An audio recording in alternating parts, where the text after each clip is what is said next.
we have seen some techniques and calculations regarding process capability and process control that we can use for managing quality. But what exactly is quality management? Are we going to learn about a day in the life of a quality manager? There are many terms thrown about in the context of quality management, such as total quality management or TQM, Kaizen, Six Sigma quality process, and so on.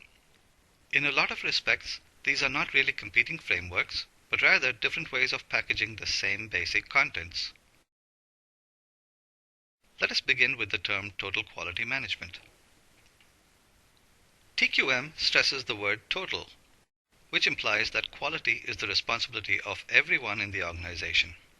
Such a view, while it may sound intuitive, is in contrast to what we often see in practice. That is, quality is usually the responsibility of a quality management department.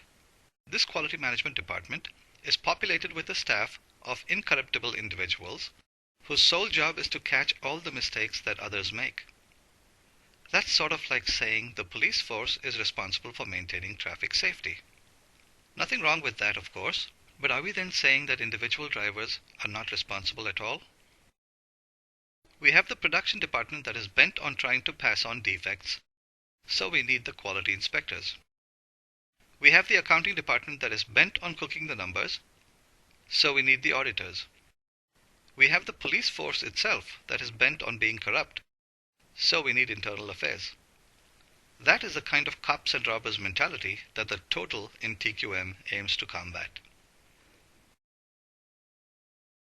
Central to TQM is the notion of customer satisfaction. There is no quality unless the customer is satisfied. Let us say I am the manager of a factory that is producing calculators. We make only one defect in a billion. That's even better than Six Sigma capability, which is 2 defects in a billion. So obviously, we produce calculators at a very high quality level, right? Well, we go to sell these calculators for $29.99, but the customers complain that the price is too high. Our market forecasts were over-optimistic, so we have overproduced. Further, to improve productivity, our manufacturing department went into super high volume mode, so we have overproduced. Our sales department says they are trying their best, but this is not a high commission item, so nothing is moving. We try to reduce the price, but are unable to reduce costs because we didn't invest in certain equipment upgrades. We anyway reduce price and sell at a loss, but customers now say the competitor's model is more user-friendly, and the buttons are laid out more intuitively. Besides, our advertisements pale compared to our competitors' glitzy ones. R&D suggests a quick fix, but our manufacturing department is dragging its feet on adopting the design changes because they know there will be bugs and top management will hold them responsible for not meeting targets. Besides, what to do with all the inventory we have already built up? Now tell me, do we really have good quality? Not at all. We have good quality by our own very narrow definition, but we are not able to satisfy the customer. Obviously, our problem involves several facets: older product design by the R&D department, refusal to fund new product design by top management, improper pricing by the marketing department, sloppy performance by the sales department, inaccurate market forecasts by the marketing department, sloppy performance by the advertising department, overproduction by the manufacturing department, refusal to fund equipment upgrades by the finance department, reluctance to introduce new products by the manufacturing department, and so on. To answer our earlier question, quality management is not about a day in the life of a quality manager. It is about how we manage the entire organization.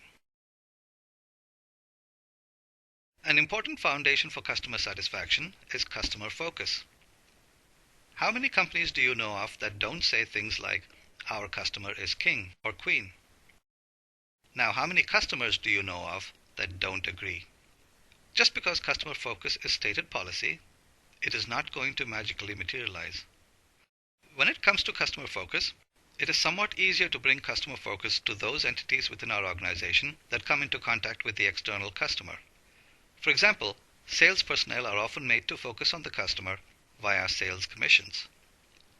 Customer service representatives are made to focus by means of training, rewards, and customer surveys. But how do we get a person deep within our organization to be focused on the customer? Is that even possible? We need to provide mechanisms for greater interaction between all levels of employees and the external customer. The more the employees can see the end result of their work, the less they will feel like, I am just an inconsequential cog in this huge mechanism.